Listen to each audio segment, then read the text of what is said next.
Hello everyone. Good morning, good afternoon, good evening. Welcome to EduCare 247. Thank you so much for joining me today. Hope you have gone through the previous video in which we covered the topic managing conflict. Our topic for today's discussion is manage project changes. There are two important reasons to release this video. The one, many PMP aspirants approached me with their doubt in solving the questions from this topic. So thought of covering all the important aspects of change management through this video so that you can mark the answers correctly in the exam. The second is the importance of this topic in PMP exam.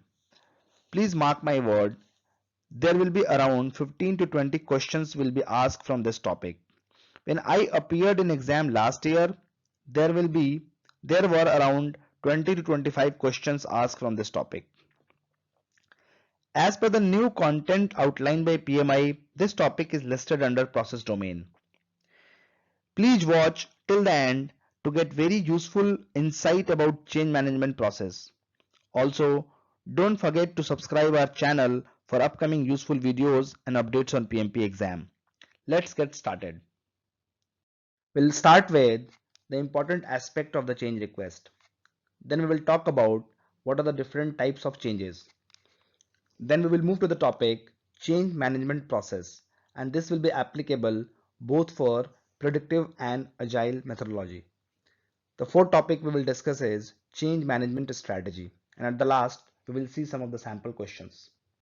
As I said, there will be around 15 to 20 questions from this topic in the exam, and the exam tests you at an expert level. As a project manager, you need to understand that deviations from baselines are often due to incomplete risk identification and risk management. You must be aware about the three different baselines in the project. The one is the scope baseline, the second is cost baseline, and the third one is the schedule baseline. If the project deviates from these established baseline and you are reviewing the risk management process, why? Because the deviation from these baselines are usually due to the gap in risk identification and risk management, right? So if you are reviewing the risk management process, then the outcome is definitely a change request. So any deviations from the plan should be made up rather than requesting a change to the project to accommodate. I'll tell you, submitting a change request should be the very last resort and only used if there is no other way to make up the deviation. Now, as a project manager, you need to plan the project in a way that minimizes the need for changes and prevents unnecessary changes in the project. Sometimes project manager may also go to the sponsor for suggestions regarding project changes, and additional duties to the sponsor is protecting the project from unnecessary changes along with the usual support, that is the providing financial support. Now, if you see here, the major source of a change request is not having the right or appropriate business value into the project in the beginning. So any stakeholder who is submitting a change request, there might be a gap in the identifying the right or appropriate business value while defining the scope in the beginning. That's what changes is coming into the middle of the project. So what is the change request? An item which comes above the scope baseline and within the project charter. So if some of the things or some of the change request which is coming outside the project charter, then you don't consider it as a change request. Okay, it is might be a different project altogether or a different item altogether. It's not a part of our project. Now the next is change request in planning and execution and monitoring. So it can be expected in all these three phases into the project. So as project execution progresses, the project manager may determine that a change to the project is needed. The same could happen while the project manager is monitoring the work. That is why changes can be requested in both during execution or monitoring the work. Change request may also be generated in planning phase, right? So generally we do the rolling wave planning that occurs after the plan has been approved and work has been started. And throughout the project, a project manager does the planning that we sometimes call the rolling wave planning or the progressive elaboration or iteration, right? So if you go for the multiple iterations in order to have an effective plan in place.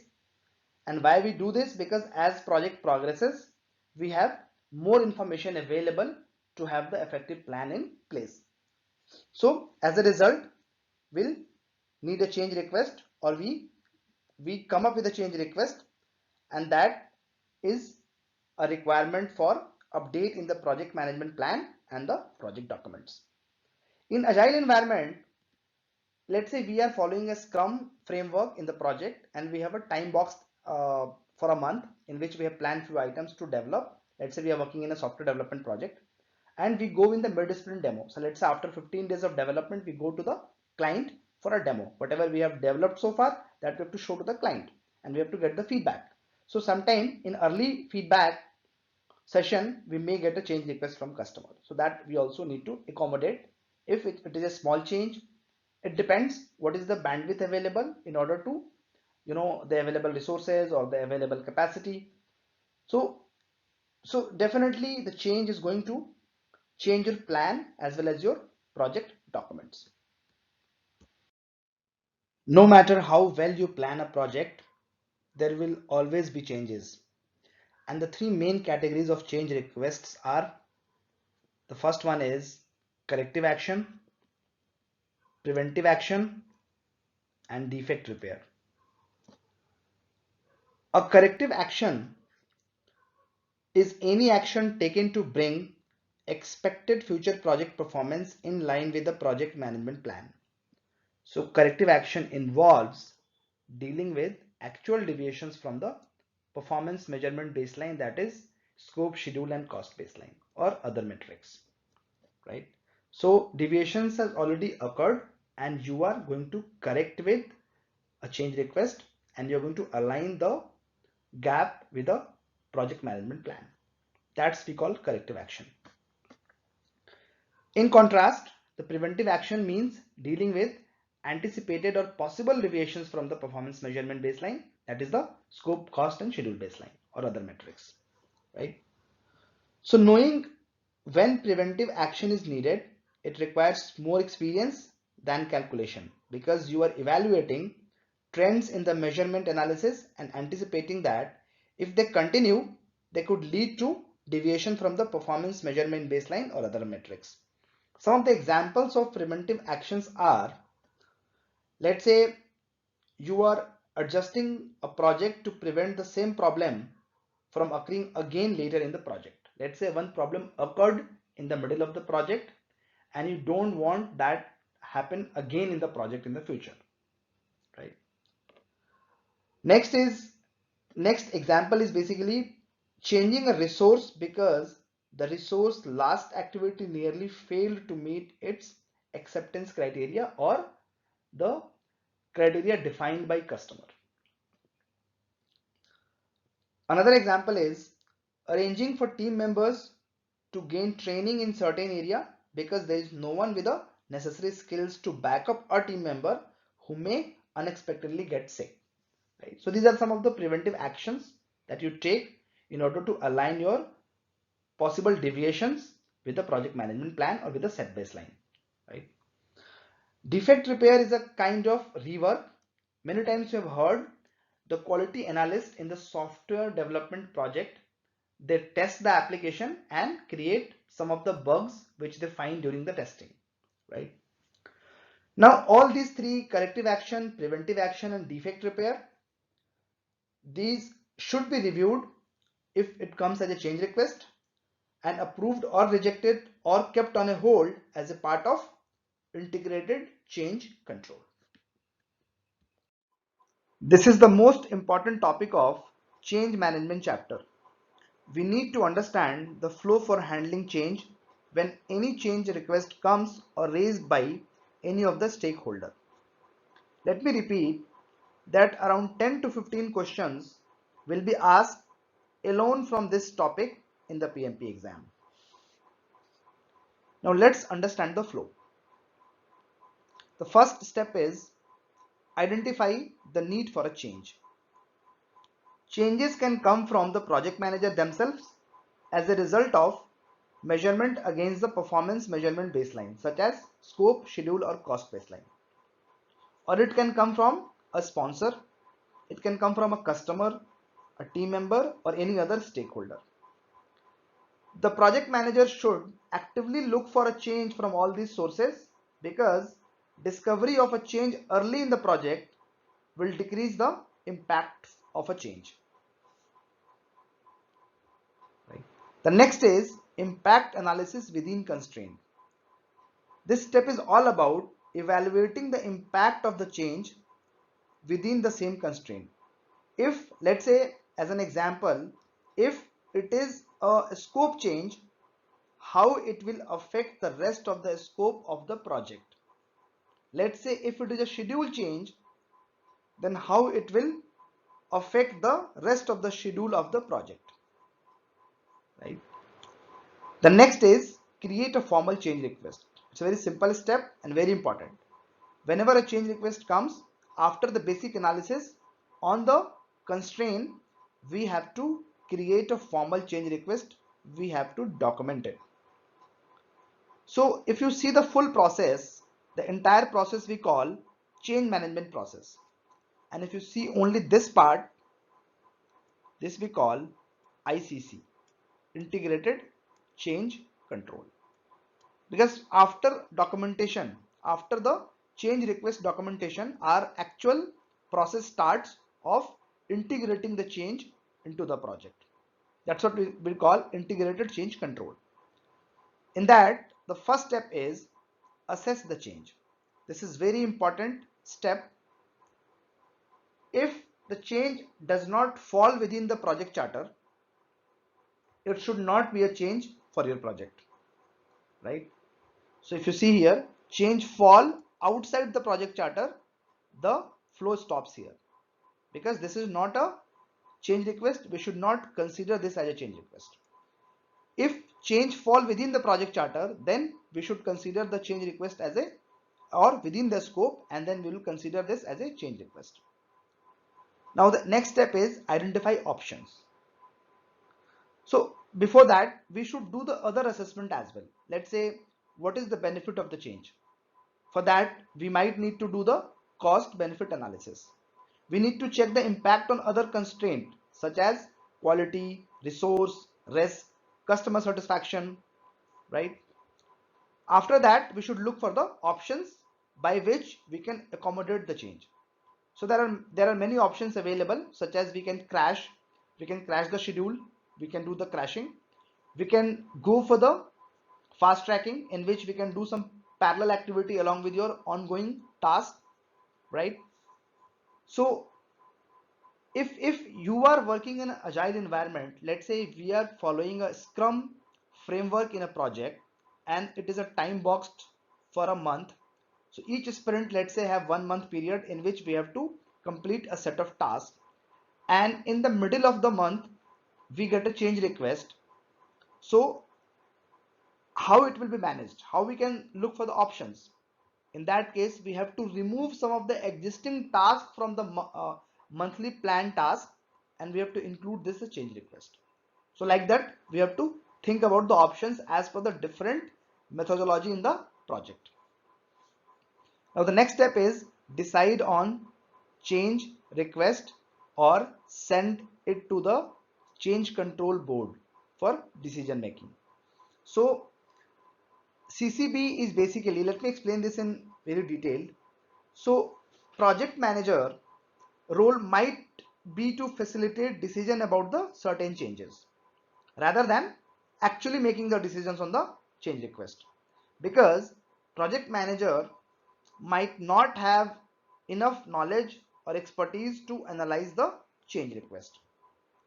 For this reason, many projects or organizations have formally establish the change control board, and this change control board may include the project manager, customer, subject matter expert, sponsor, or other stakeholder to make decisions on the change request.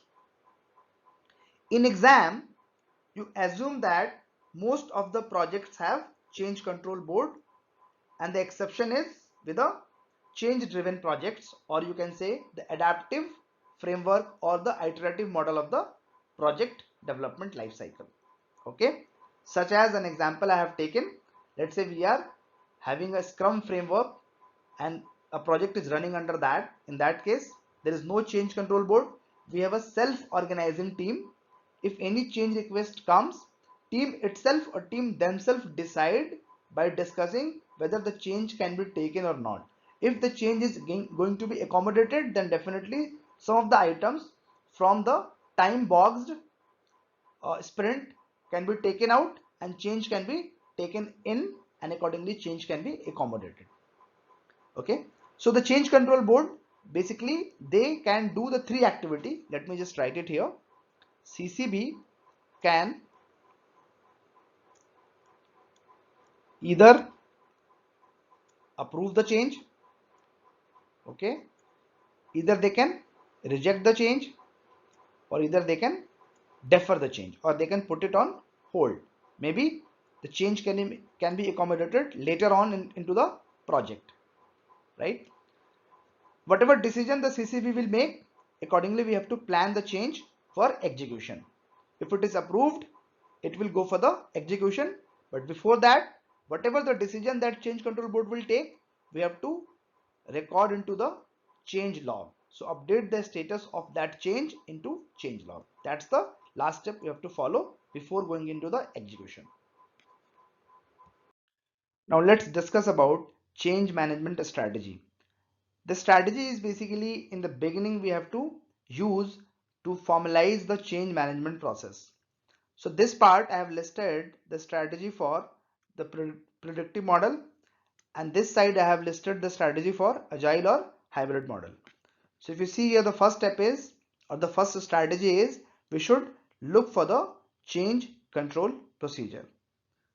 The second one is the approval levels for authorizing change. So what are the different levels by which change can be approved or rejected, or it is kept on hold, that we have to decide. In some organization it is just one level approval, or in some organization it is maybe up to 3 level approval. The third point is the creation of a CCB and the roles and responsibilities of those on the board. So we have to basically formalize a strategy in which who are the members and how the decision will be made, what are the protocols that we have to follow. These things we have to think about while creating a change control board. And the last one is the organization tools to use to track and control changes. Many of the organization use the different tool to manage the project or the change request through a software tool. So in some of the organization they call it PMIS, project management information system, and there are different supplier or different vendor who provide such kind of tool, and organization use it for their convenience. Now let's talk about some of the agile strategy for change management. So in Kanban, if you know that there are 3 different status of the planned task. The first one is to do. Okay, here we have in process,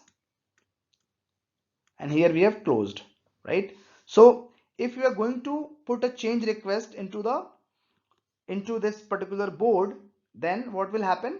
You have to prioritize the to do task or in progress task. Let's say if we are putting a change request here, then definitely we have to take out some of the in progress task and we have to put it into to do, and we have to include the change here. If we are going to include the change request here, it means we have to hold some of the item which is planned to do, and we have to prioritize the change request which is coming as a new item here, right? In Scrum we have a sprint backlog. So basically sprint is a time boxed activity in which we plan some of the tasks in a given time period. Okay, so if some of the items we have planned to complete, let's say, in a 2 week of time, and in the middle of first week some of the new change request coming, then definitely we have to adjust the existing item into the sprint backlog. Empower the people who are best positioned to drive change from the beginning. So as we discussed here, there is a change control board who decide on the change. Here we encourage to have a set of people who can encourage the change, or they have mindset to drive the change from the beginning. The next strategy is encourage the self-organizing team to supplement your efforts. Let's say many of the senior people are encouraging to do the change in the project, so the team should also be aligned with those people so that the change can be taken into the account, and it can be accommodated and it can be delivered. Now let's apply our lesson learned in solving some of the questions. Question number 1. A project manager primary responsibility is to deliver the product of the project within project constraint. Actions taken and changes made to the benefit of one constraint could negatively affect another. Which of the following best describes the major constraints on a project? So as you all are aware with the iron triangle, right? So at one corner we have scope, here we have a scope, here we have schedule, and here we have cost. So if you made any change in a scope, it will impact the rest too, right? So if you made any change in scope, it will impact the schedule as well as the cost, right? So the new concept is not the iron triangle but a hexagon. And what are the items on hexagon? Let me just quickly draw here, and then we will describe the answer. So at one corner we have scope, another we have cost, then we have schedule, then we have quality, then we have risk, and then we have resource. So if you change the scope, it will not only impact cost and schedule, rather it will impact the quality as well. It will increase your risk or may impact the project negatively, or it will also increase the resource requirement. So as per the new concept of project constraints, the correct answer is C. Question number 2. Your well-planned project is likely to encounter several change requests and approved change during its life cycle. In the change management plan, you have outlined the process that you and others will use to understand the impacts of changes. Getting stakeholder acceptance of the decision related to change on this project is critical, as a failed project could impact shareholder value and the earnings projections for the organization. Your attention is best focused on which of the following regarding change on your project. So as a project manager, what should be our focus regarding change in the project? First option is not the correct one, as it is saying we should make changes whenever it is coming from any of the stakeholder. But as a project manager, we should not encourage it. So this is not the right answer. This is wrong. Second option is tracking and recording changes. This is also not the right answer, as this is one of the step in the change management. Whenever any change request comes, we have to document it, we have to record it somewhere, but this is one of the step in the change management. In the given scenario, this is not the best suited answer. Third option is informing the sponsor of the changes. The scenario is not giving in a way in which we have to go with a change request to a sponsor for approval. Why? Because if you analyze the change, and if you assess the change, and if you feel that there is an impact on the constraint on the project, let's say on cost, schedule, or any of the constraint, then we should go to the sponsor for approval, or we should discuss the sponsor, or we should get the suggestion from a sponsor. So with the given scenario, this is not the right answer. So only left option is D, and that's the right answer. Why? Because as a project manager, we should always prevent unnecessary changes in the project. Question number 3. You are a project manager working for software development project. Your primary customer has requested an application change during user acceptance testing. As a project manager, how should you address this issue? It's a very simple question. We will take a 10-second pause and then we will evaluate the right answer.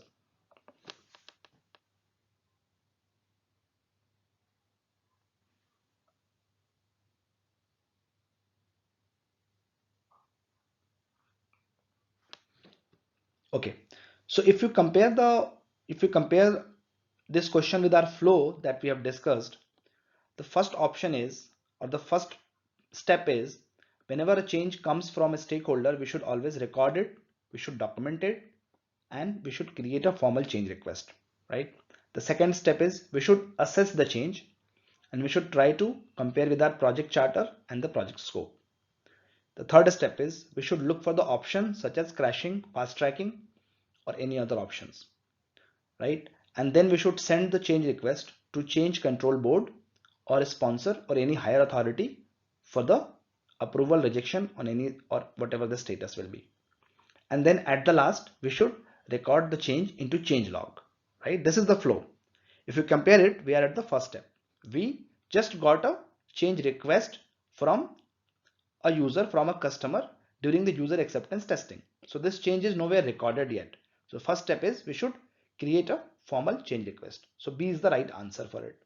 If you compare the other options, these are the steps which is followed by this, followed by B option, right? Question number 4. The project manager has just received a change request from the customer that does not affect the project schedule and is easy to complete. What should the project manager do first? I'll take a 10-second pause, then we will evaluate the right answer.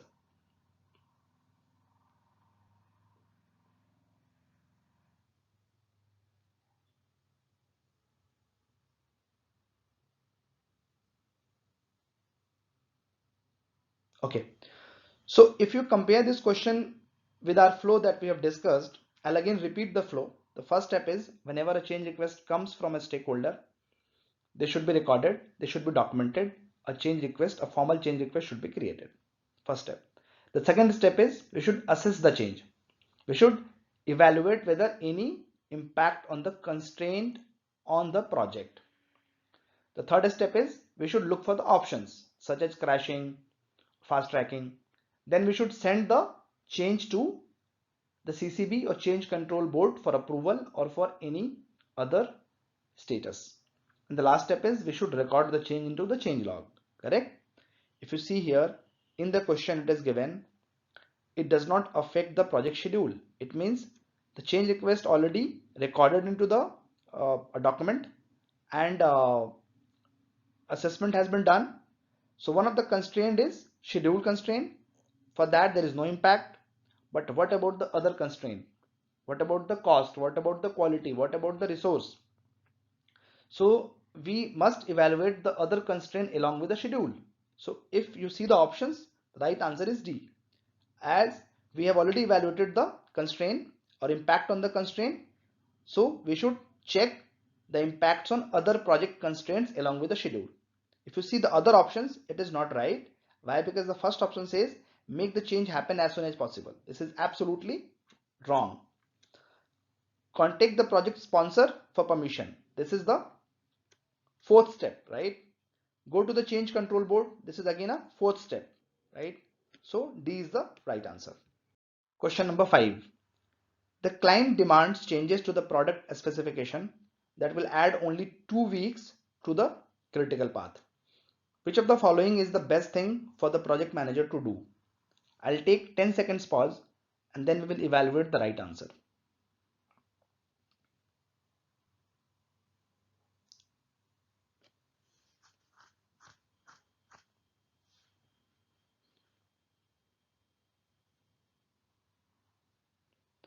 Now let's compare the questions with our flow that we have discussed.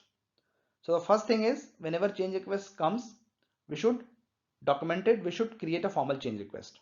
Second is we should do the assessment, we should do the evaluation on the project constraint. And the third is we should look for the options such as crashing or anything, fast tracking or any other options that can be taken to accommodate the change. The fourth option is we should we should send the change request to the change control board or any higher authority for approval, right? If you see the answer, A is not the right answer. Why? It is saying compress the schedule to recover the 2 weeks. It means we have already made the decision to accommodate the change, but that is not the right answer. Why? Because this is not the right step. We are at the evaluation phase. We are still evaluating what are the different constraints that is going to be impacted. Although options are not there for other constraints such as cost, schedule, let's say cost, risk, resource, quality, but we haven't taken any decision on the change, right? So first is not the answer. The second is cut scope to recover the 2 weeks. It is again a decision making on the change. It means we have already decided that we are going to implement the change. So B is also not the right answer. C, consult with the sponsor about options. This seems to be right answer. If you read the question very carefully, the change request come from a client. So if it comes from a client and its evaluation has been done on the constraint of the project, then the next option is we should discuss with our sponsor, or we should send the change request for approval to change control board, and the sponsor is mostly one of the member in the change control board. So with the given options, the C is the right answer. Consult with the sponsor about options. Let's evaluate D also. Advise the client of the impact of the change. This we should advise when we already have discussed the change request with our sponsor internally, because client is an external stakeholder. We should go after discussion with internal stakeholders. So C is the right answer. Thank you so much for watching this video. Please subscribe to our channel for further updates. Keep learning and all the very best for your upcoming PMP exam.